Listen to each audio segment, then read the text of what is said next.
Well, it's that time once again that we dive into the Leaving Eden series.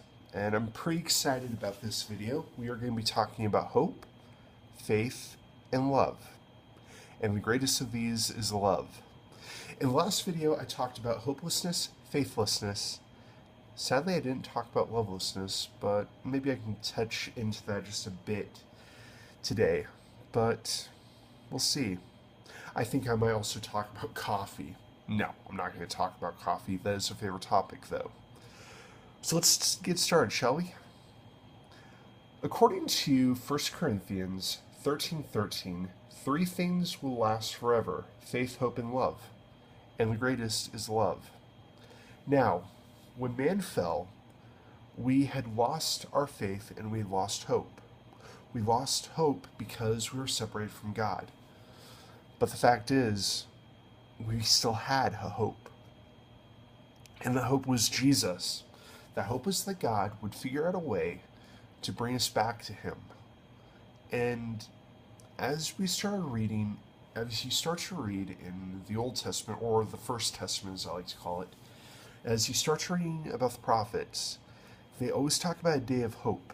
There's always some kind of mention of hope. I mean, God did everything, starting with Abraham, starting with Isaac, going through Joshua, going through the reclaiming the promised land, which we're going to be doing a series on reclaiming our promised lands here soon. God brought in so much hope that there would be some kind of redemption, some kind of way for man to no longer have to follow dead laws, but to be under a covenant of grace and a covenant of love and hope. So, why is hope and why is faith? Why are they important? Why do we need them? Hope and faith can move mountains. They can help us bring joy back into our lives. They can make us literally see the light in areas that there is no light. They can help us see the possibility in areas that seem to be without possibilities. But sadly, the enemy tries to rob us of any kind of faith, any kind of hope, any kind of love. You see, when we're Christians, we have all the hope in the world, but we can be told by ourselves, by a thought, by by a fellow Christian, a family member who's a Christian, maybe an aunt, an uncle. Maybe it's a father who isn't a Christian, or a mother who isn't a Christian, or somebody.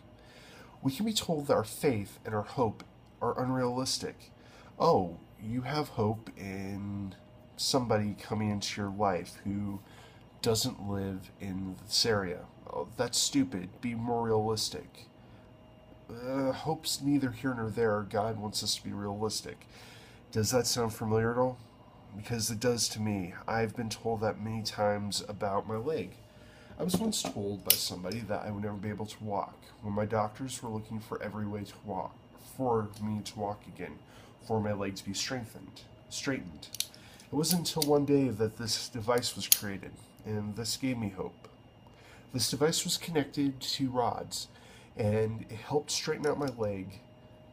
It was surgically connected, and it helped strengthen my leg through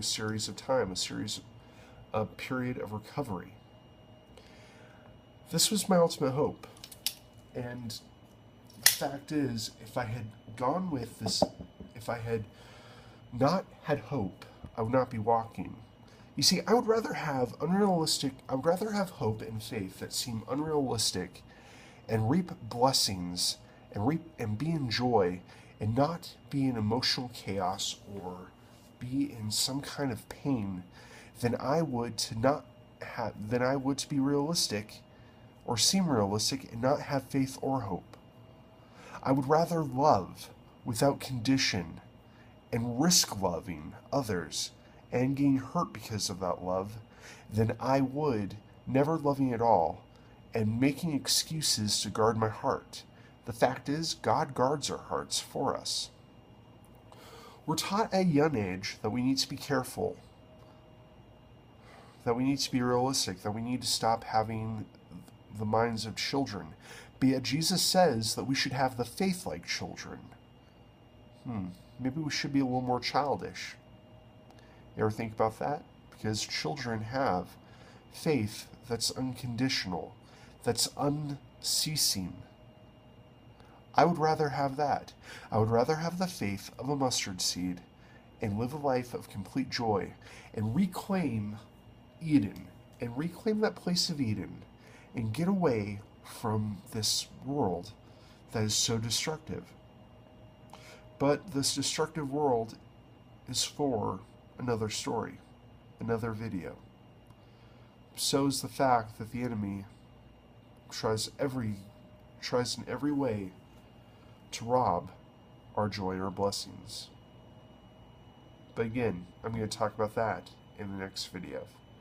Till then, my friends, I will see you around. I hope that you find hope, and I hope that you find joy, and that you find love. And maybe reclaim the love that you're trying to push away. Or realize that God has all the love you need. Till then, I pray for peace on you. Shalom. Sean, signing out.